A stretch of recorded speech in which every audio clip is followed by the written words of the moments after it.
As he was both the son of a painter and the nephew of a painter, Mondrian's awareness of art developed within his family.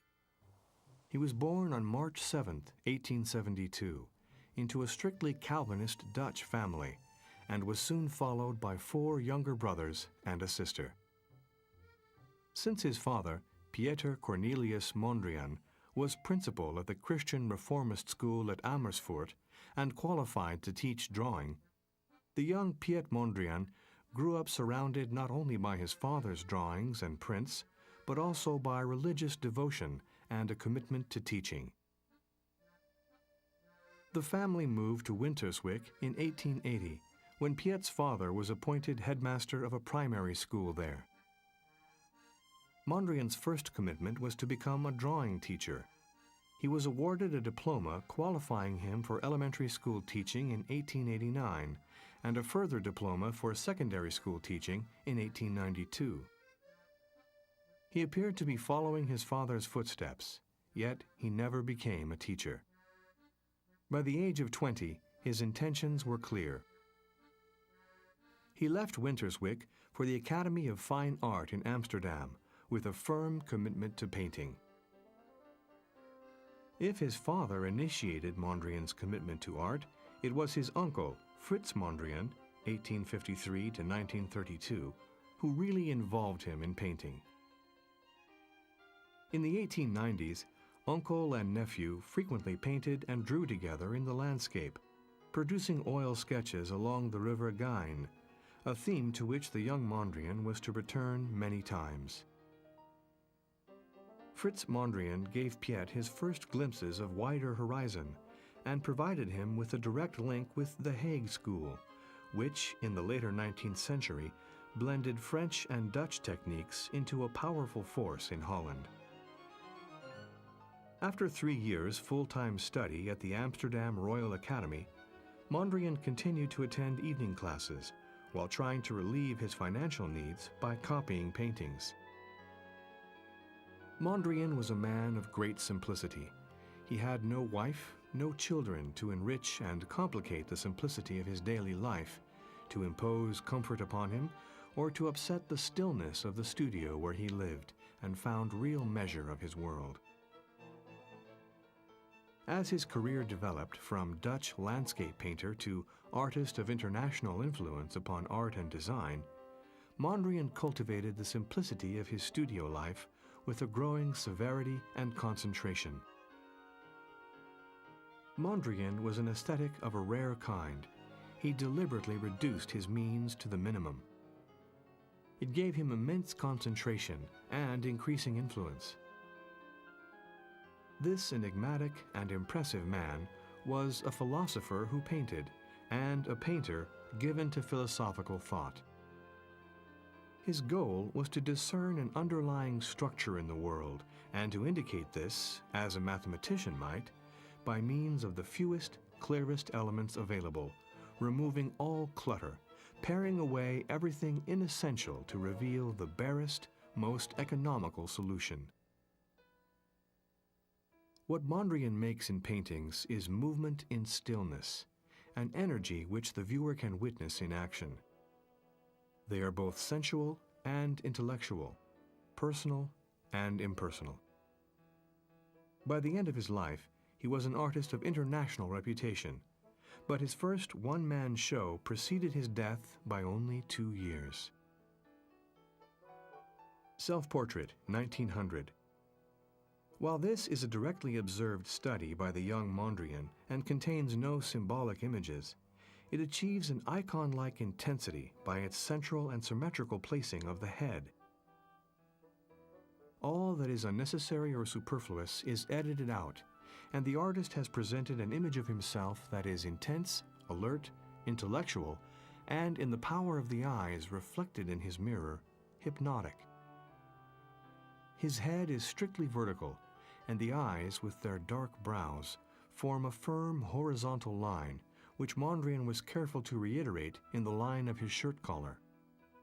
Here is a painter of profound introspection and self-scrutiny. Houses with Poplars, 1900.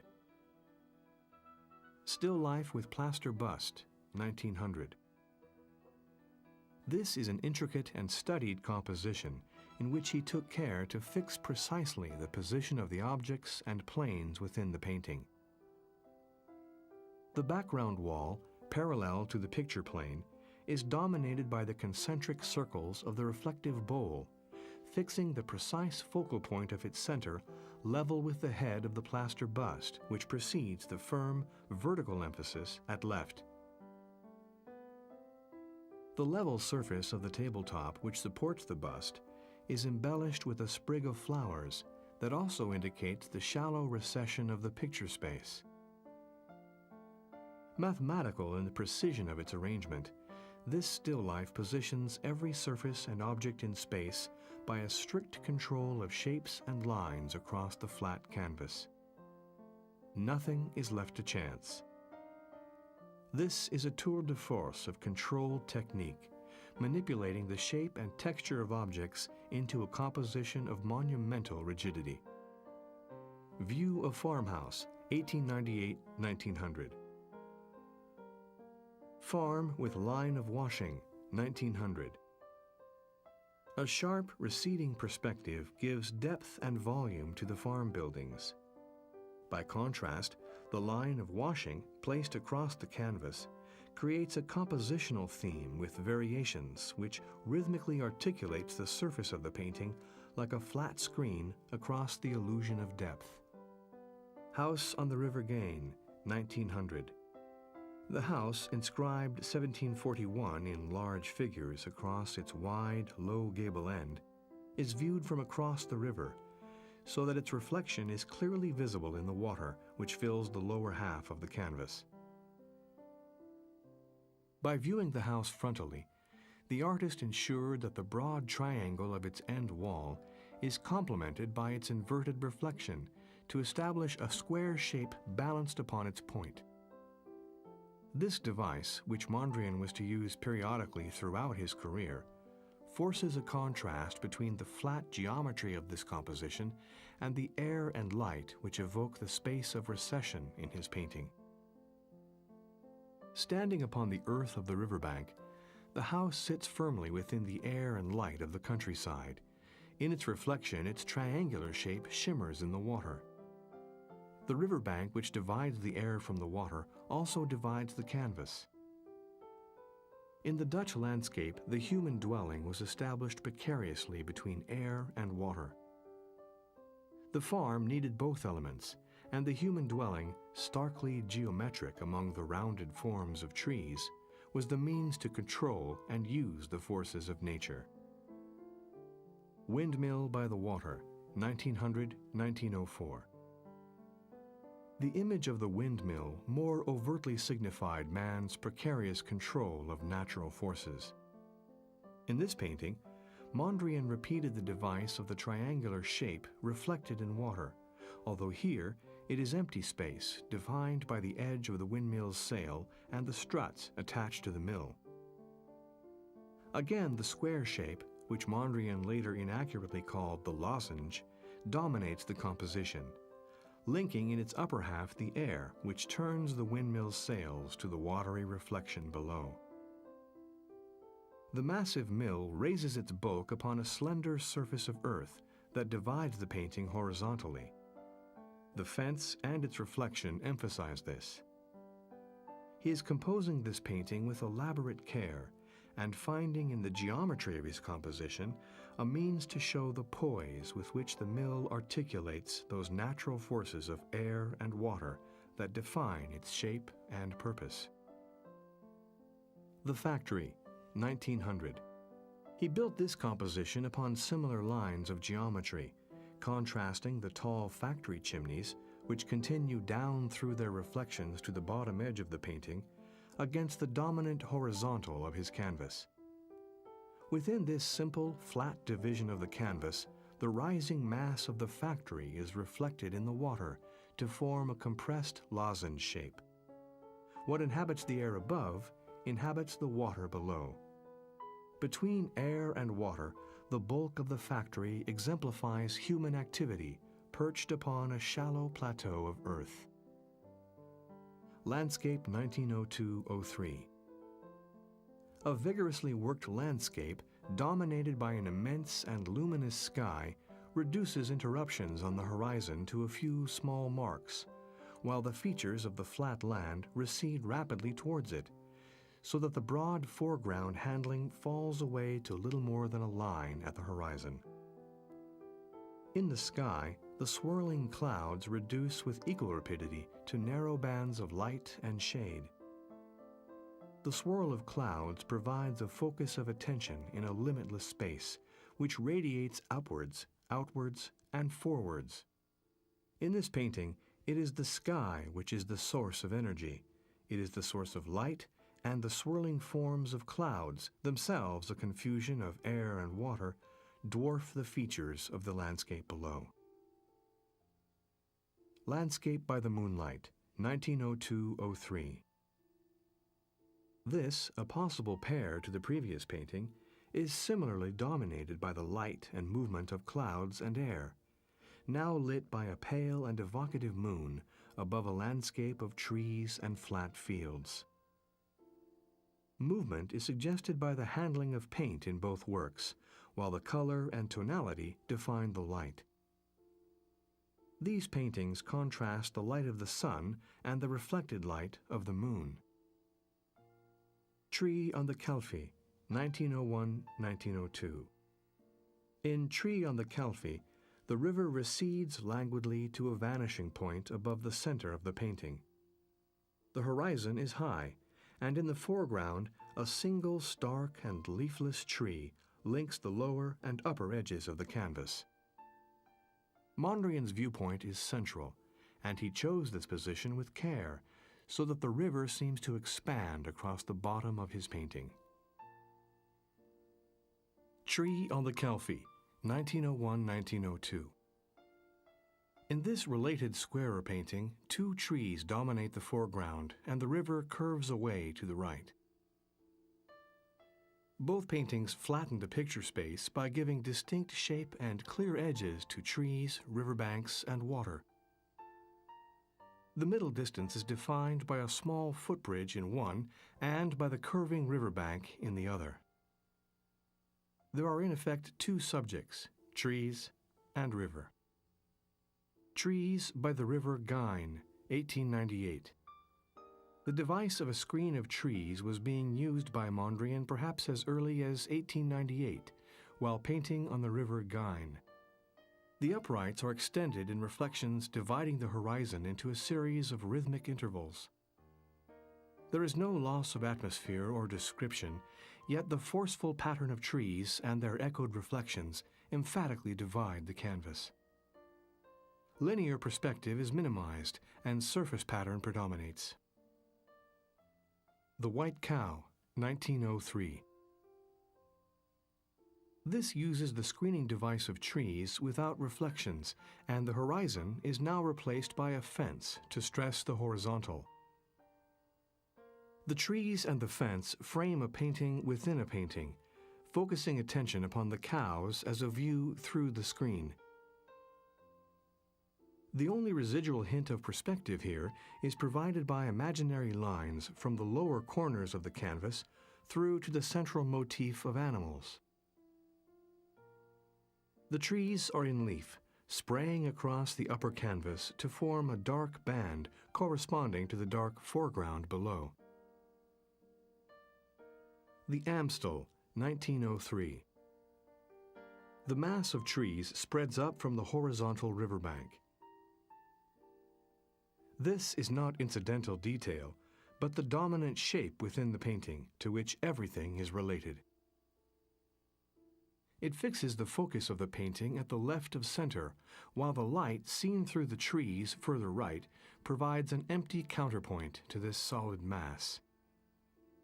This spatial arrangement, together with the overall shape of the trees, causes an interplay of both positive and negative across the canvas and into its picture space.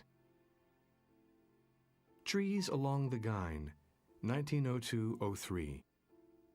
The thin tree trunks, before reaching a feathery band of leaves, mark out clear intervals across the canvas like a musical notation. Three close trees and then 4 trees more widely spaced, terminating in an 8th tree at the margin of the canvas, establish first a tight, then a spacious, and then a broad division of the picture space. The tentative irregularity of the tree trunks prevents too systematic an appearance. They still read as living individual trees, observed and recorded by the painter, and not as simple repetitions. But they mark out space across the canvas and suggest extension of the landscape beyond the painting's edge. Farmshed, 1905. Using a spacious screen of 4 tall, thin trees and a low horizon, Mondrian suggests a view through the screen to an expansive, distant space. The farm is dwarfed by the scale of its surroundings, and even by the scale of brush marks used both at the base of the painting and in the rhythmic, repetitive movement of the leafy branches spread out against the sky. The trees which link earth and sky appear immense and vibrate with vitality.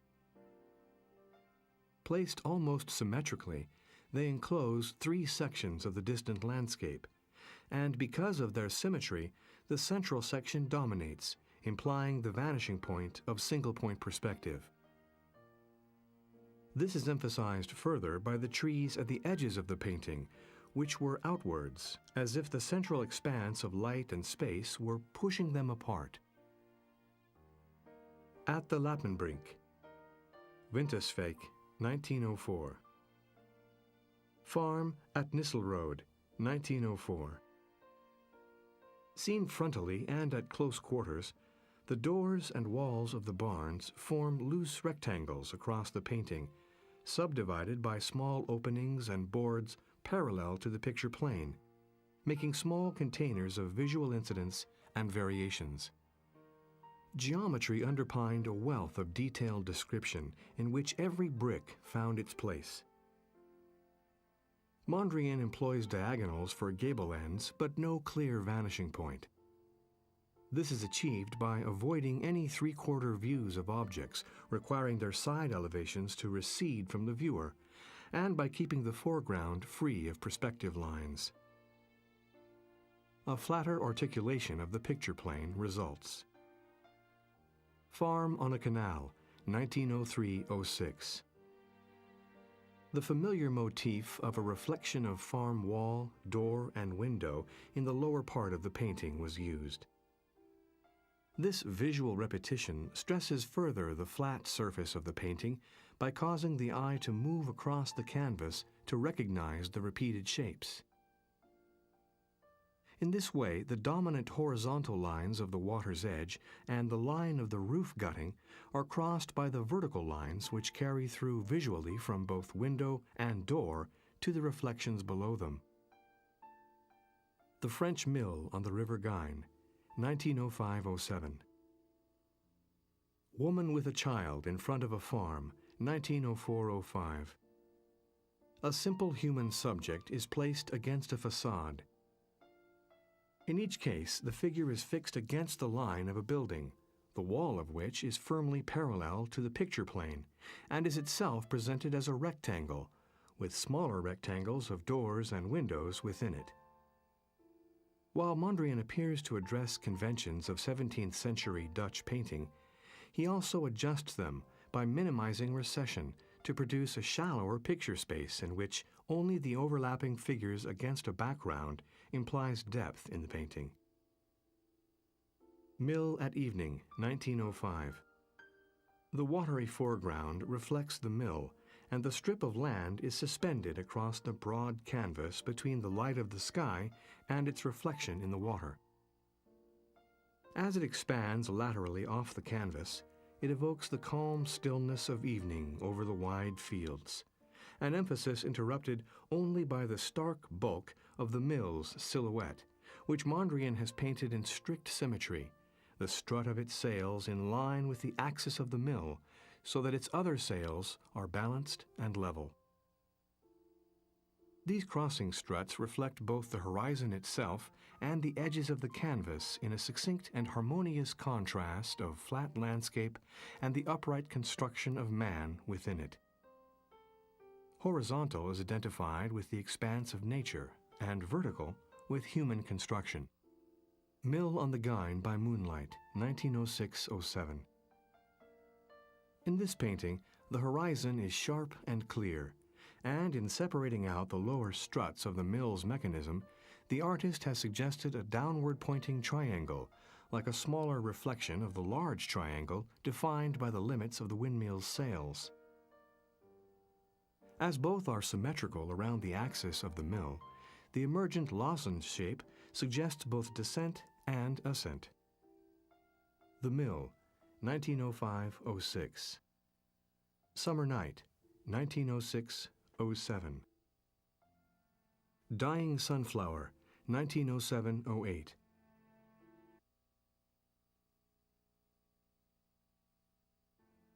Remarkably, the decay and death which artists have so frequently depicted in a human setting is here displayed as a stage in the life of a flower. The dramatically emotive lines of the painting are inappropriate to still life.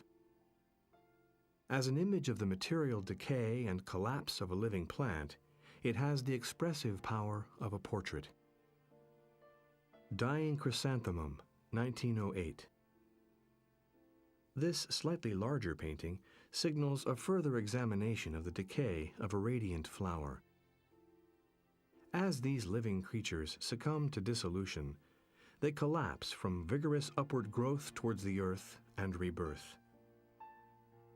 If the sunflower recalls the sun, the chrysanthemum recalls the moon. Birth, growth, and decay form a cycle. Chrysanthemum, 1909.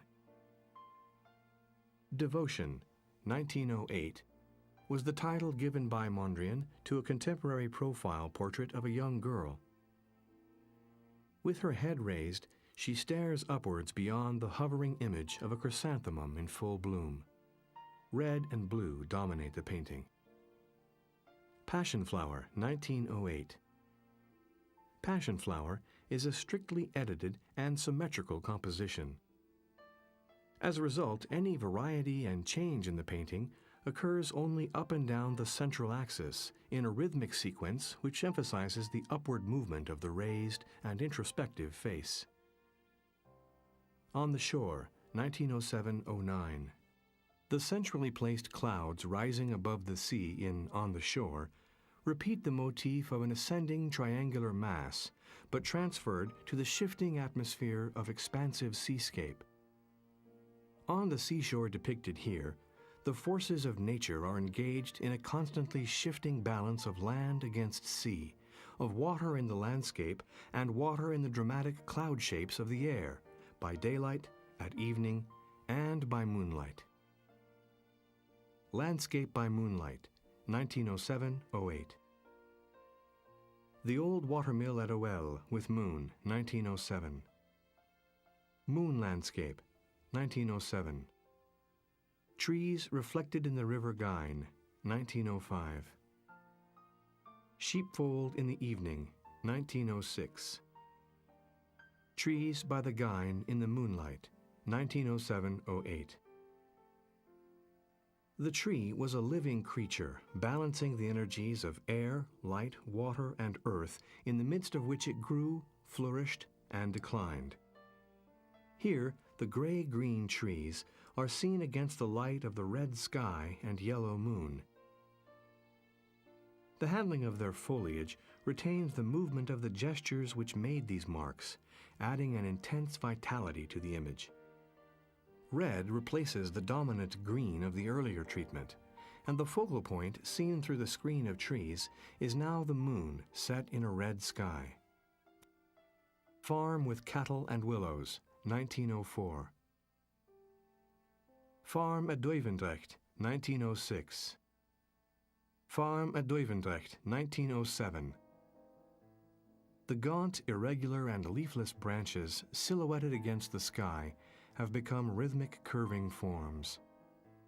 The twisting branches form small curves, a cellular screen through which the sky is seen. The luminosity of the sky between the dark branches makes these small cells glow, and although they depict empty space, they now appear as globules of light and color between the bounding contours of dark branches. The Red Tree, 1908-10. Here, Mondrian is refining the elaborate interplay of foreground and background by which the solid trunk of the tree was seen to disperse itself through branches and twigs into the empty space around it. Mondrian chose a tree that was twisted in its growth, its branches subdividing into the air from the solid, arched, and forking trunk. What was single and solid expands outwards into a multitude of thin, curving lines.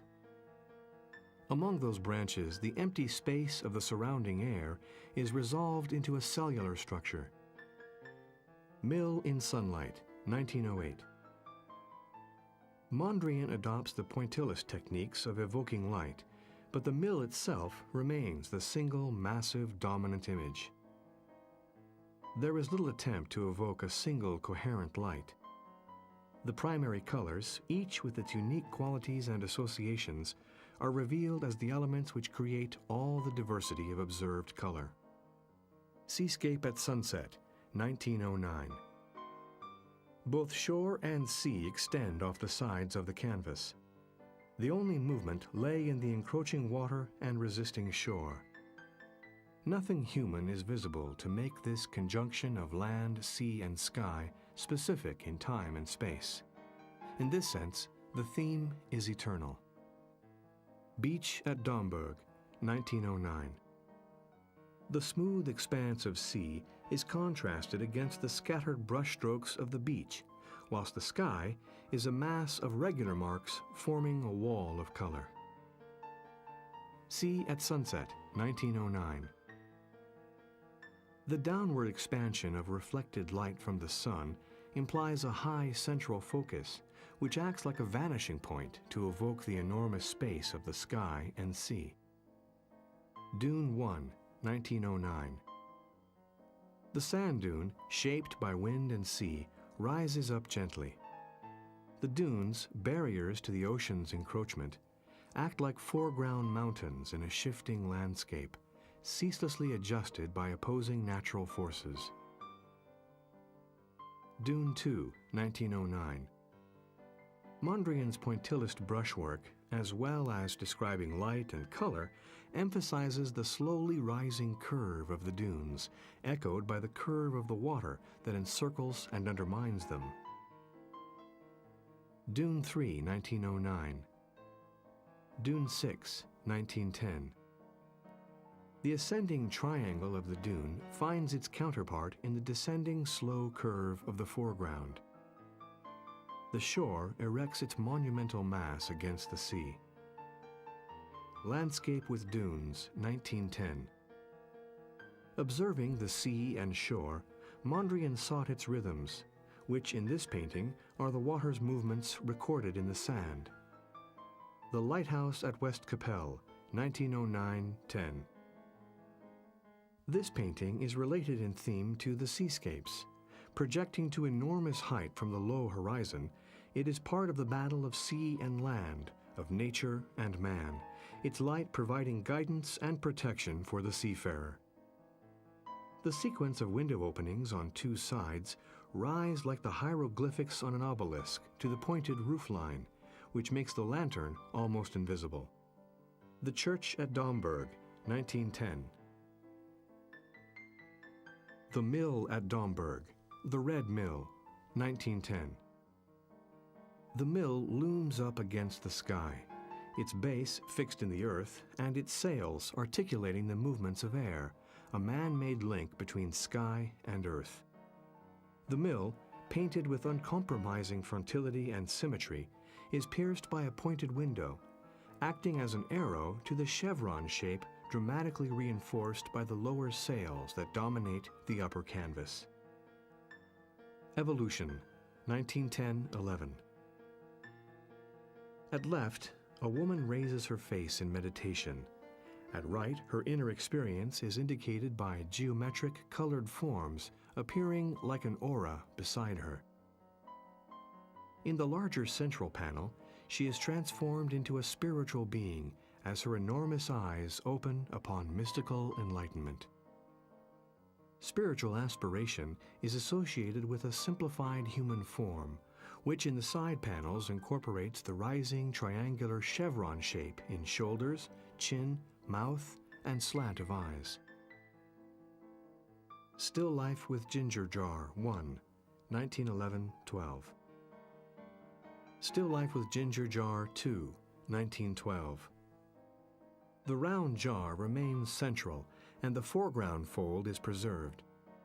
Only the clear blue of the jar and the white of the cloth are easily recognized as objects. Around them, in subdued grayed colors of similar tones, different objects become indistinguishable and are reduced to a series of simplified interconnecting contours. Female figure, 1912. Nude, 1911-12. A subject rarely attempted by Mondrian is a whitish figure emerging from surrounding planes of dull gray-green. The structure of lines resolutely adheres to the picture plane. Only tone suggests emergence and depth. The artist's favored frontal view is evident again in the figure and in the planes which surround her. Even the breasts and shoulders are defined by straight lines. Tree, 1911-12. The new impact of Cubism is evident, while the painting makes a revealing comparison with The Red Tree. Cubism has led him to relinquish detail, and the curved organic cross motif is clearer as a result, and reveals an implied circle of lines around the center of the painting and the core of its image. Composition with Trees 2, 1912. Gray Tree, 1912. Apple Tree in Flower, 1912. The tree has no recognizable flowers, and the tree is not easy to discern, yet its image remains central and plays an important role in coordinating the rhythmic structure, even if it is less accessible to recognition. Background and foreground fully interlock, and Mondrian has employed only the straight line and elliptical curve to construct the intersecting planes of his painting. Tree, 1912. Composition number 3, 1912-13. Only knowledge of related works makes the tree trunk identifiable in the lower center area. The branching lines move up and outwards with a discernible rhythm, but it is doubtful whether this painting, seen in isolation, recognizably depicts a tree. Oval Composition with Trees, 1913. Here the oval is upright and contains a myriad of muted yellow ochre lines and planes, which constantly interrupt each other, forming, uniquely, a kind of zigzag passage across the canvas. The image has wholly succumbed to rhythm, and depiction has become secondary to construction in the painting. Composition in Gray-Blue, 1912-13. Facade in Tan and Gray, 1913-14. A cellular structure is constructed almost entirely of horizontal and vertical lines, so that the planes which these lines enclose remain parallel to the picture plane. They are assembled across the canvas.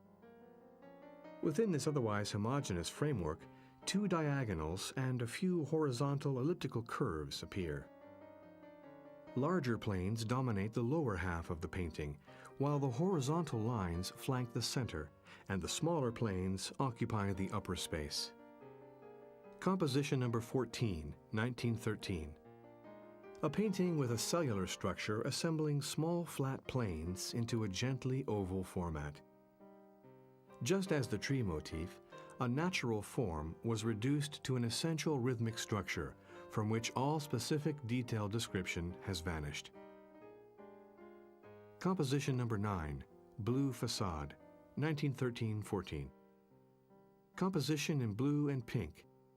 Composition in line and color, 1913. Mondrian organized its rectangular planes into a cross motif. This is achieved by assembling a preponderance of horizontal planes in one direction and of vertical planes in the other, with almost square planes elsewhere. Composition in gray and yellow, 1913. This composition is a wide cityscape. Its rhythms resolve into a T shape rather than a cross, and it is likely that this painting is based upon the railway terminus of Montparnasse. The latticework motif along the top edge is perhaps a railway bridge or other iron structure, and the almost square shapes left and right of center suggest buildings. Oval composition with light colors. Color planes in oval, 1913-14. Oval composition, 1914. This composition exhibits a new sense of color, dominated by the emergence of red, yellow, and blue, though not as primary colors. Darker tones in the lower parts progress to lighter tones at the top, suggesting distance and atmosphere in a painting which uses flat shapes only and permits as few diagonals as possible. Oval composition, painting 3, 1914. Composition number 6, 1914.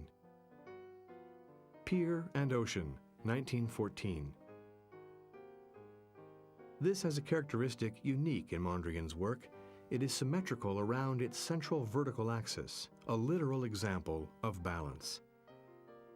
The axis is marked by a sequence of vertical lines, which are the only lines not repeated.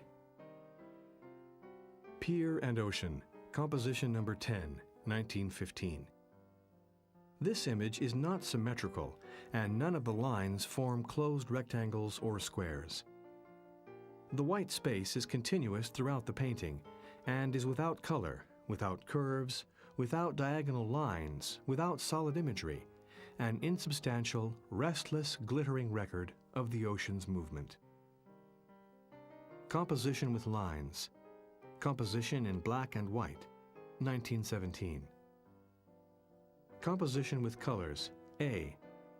Composition in planes of pure color on white background, 1917. This canvas features a red square or near square above the middle of the painting.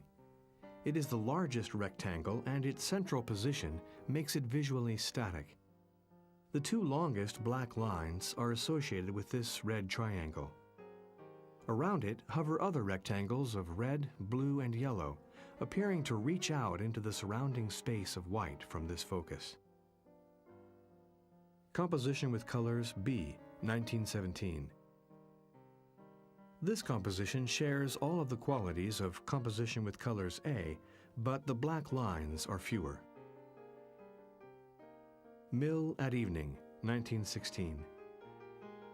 The mill is seen from a low viewpoint, so that it rears its bulk against a sky filled with a cellular pattern of moonlit clouds. Self-portrait, 1918. Elegantly dressed in urbane suit and bow tie, clean-shaven with not a hair out of place, the philosopher-painter casts his challenging gaze at the mirror, and thereby at the viewer of his canvas. Behind him hangs, like a manifesto of his views, a painting composed of rectangles, all their sides perpendicular and strictly parallel. Composition with color planes, 1918. Is one of a series of canvases in which rectangles of color appear to float against a background of white. There is no overlapping and no black. Only two planes touch, and some planes go off the canvas edge. Lozenge with Gray Lines, 1918, is a square canvas presented in the diagonal format with a point at top and bottom. Like a chessboard, it is subdivided into 64 smaller squares, 8 along each edge. Within this structure, Mondrian introduced irregularity by the simple means of thickening sections of the horizontal and vertical lines. Lozenge with Gray Lines, composition in black and gray, 1919. Lozenge with light colors and gray lines, 1919. Lozenge, 1919. Muted grays, blues, and yellows fill the planes which the grid establishes. As the lines always continue beyond the limits of the rectangles, they appear to define interlocking planes rather than solid objects, and visual movement follows the lines deflected by crossings and terminal conjunctions across the whole canvas.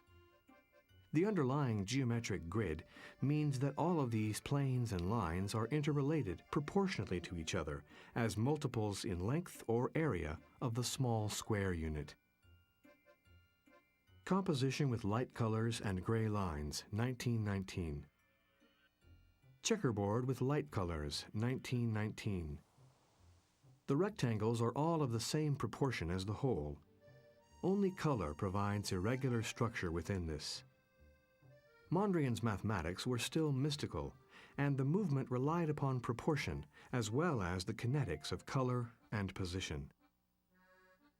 Checkerboard with dark colors, 1919. Composition with gray, red, yellow, and blue, 1920.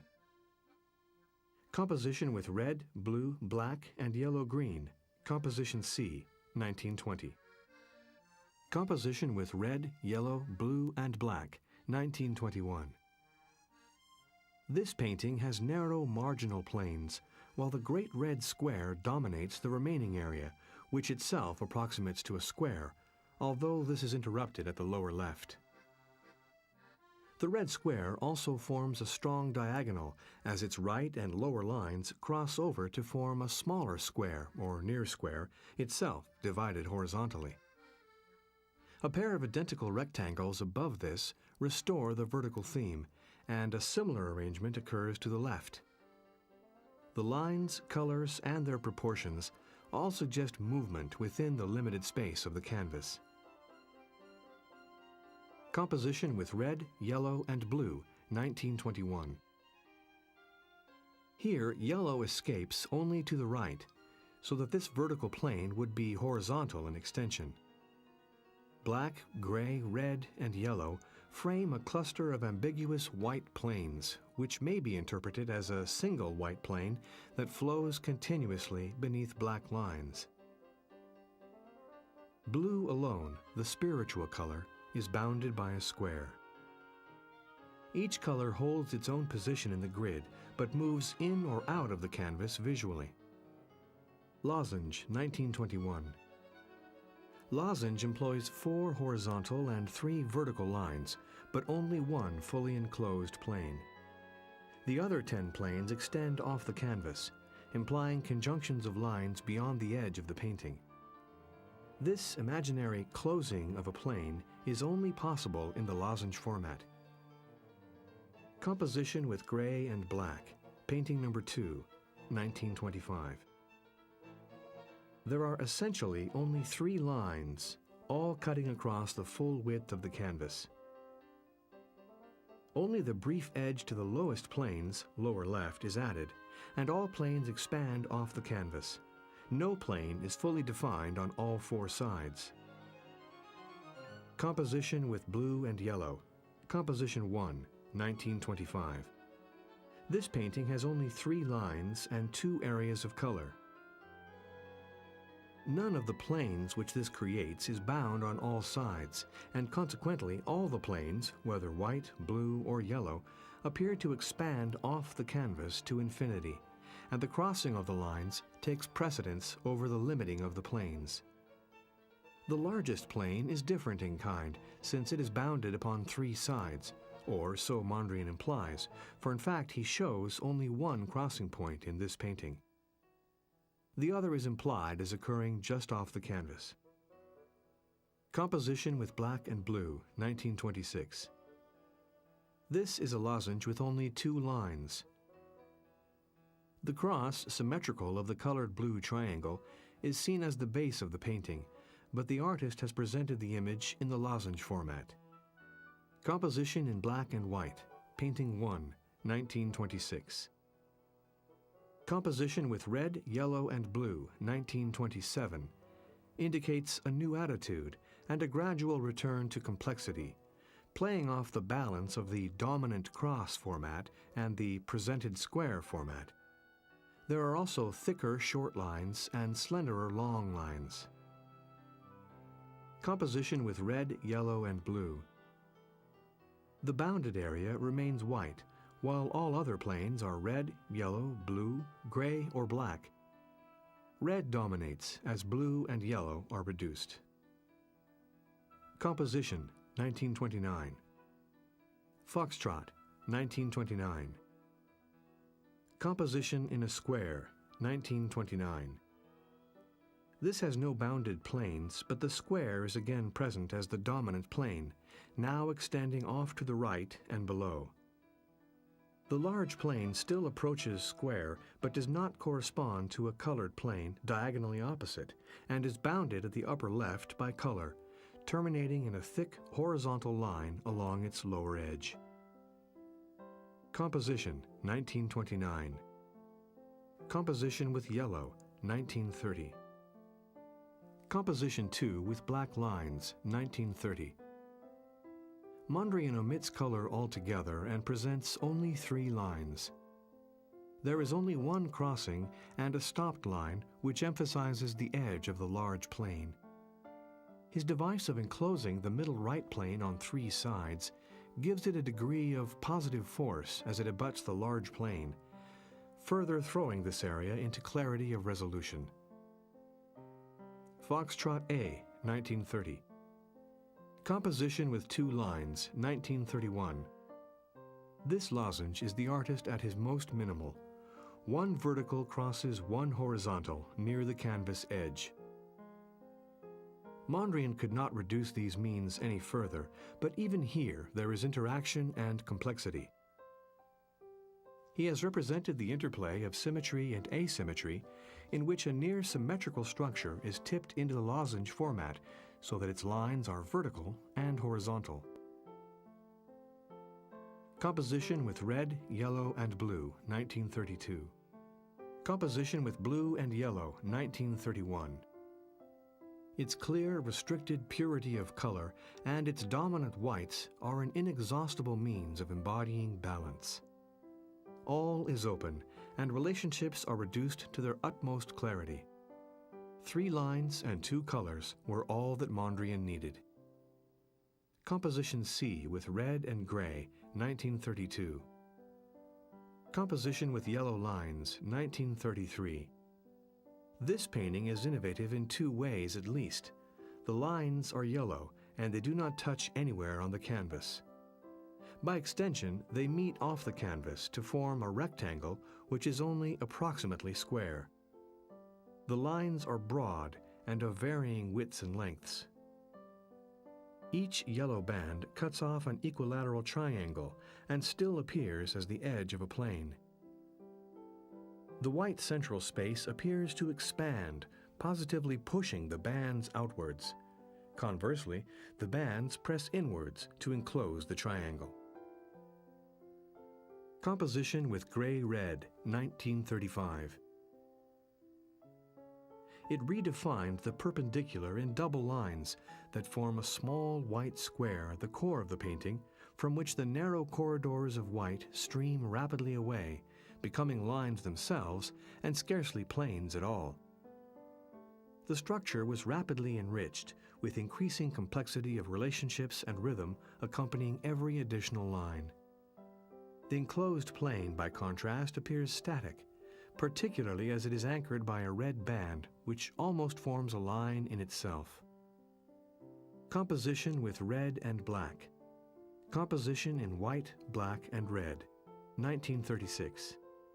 Verticality does not dominate, however, since a ladder-like assemblage of 3 horizontals joins the 2 right verticals. The central line of this trio is stopped at either end, while others pass through to the right edge. The enclosure of the ladder-like structure is confirmed by the heavy red, which reiterates it at the bottom. To the left, the canvas is simpler, and the vertical thrusts modulated only by the long horizontal. Composition with blue, 1937. The multiplicity of relationships, overlapping planes, stopped lines, and unimpeded lines creates staccato effects among a fast-flowing structure. It is an urban rhythm, perhaps architectural, perhaps musical, but first and foremost clear in pictorial terms. The latter effect is visible through the wide vertical section and through the broad horizontal section which crosses it. Composition with red, 1939. Composition London, 1940-42. The ladder-like structure is further elaborated by planes of blue and yellow, which appear to pass beneath the black lines joining several adjacent rectangles. This suggestion of transparency and overlap encourages the eye to see other lines as passing above or beneath each other, thereby building up layers of space in the painting. There is also a small inclusion of red in the narrow margin at the far left. Rhythm of Black Lines, 1935-42.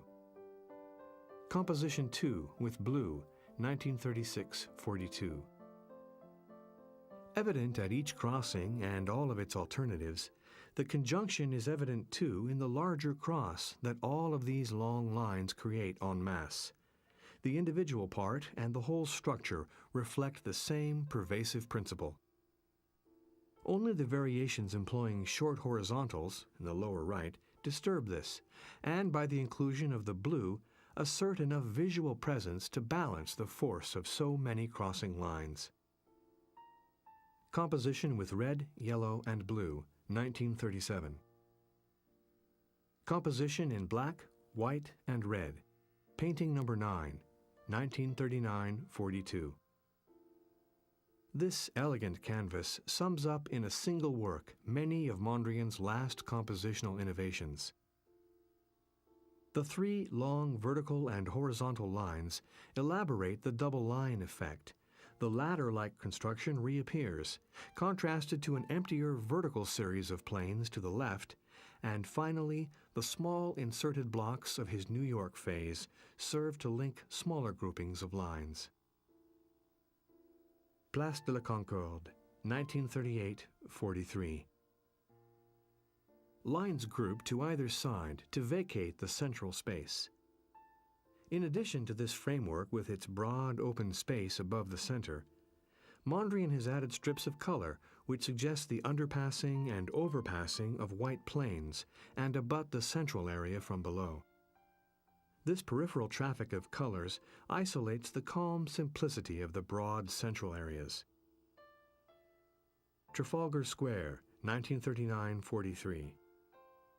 The central area is dominated by a broad expanse of space which is clearly directional, rising like a ladder through the whole painting. The peripheral activity assembles in stacks, also intruding upwards into the area defined by the two lowest full horizontals. New York, 1941-42. New York City, 1, 1941-42. This uses only colored lines, all cutting across the whole height or width of the canvas. These three colored grids each have a specific relationship with each other. They are single color crossings in yellow, red, and blue, plus all their combinations, but the assemblage is also interwoven. As each of these three primary colors also has a spatial effect, blue receding, red firm, and yellow advancing, the painting exhibits enormous activity in which each color crossing constitutes a pictorial incident. New York City 2, 1942. New York City 3, 1942. Broadway Boogie Woogie, 1942-43. The grid forms no closed colored planes, and the lines are repeatedly interrupted by small pulses of red, blue, and white, marking every crossing and forming an agitated rhythm along the full length of each line. Mondrian has, in addition, bridged the gaps between the lines by blocks of color, which do not fill the whole vacant plane. Within these bridge panels, which are sometimes themselves subdivided into bands, He has in certain cases inserted smaller panels of yellow or white, placed symmetrically around the vertical axis of each grouping. Victory Boogie Woogie, 1943-44.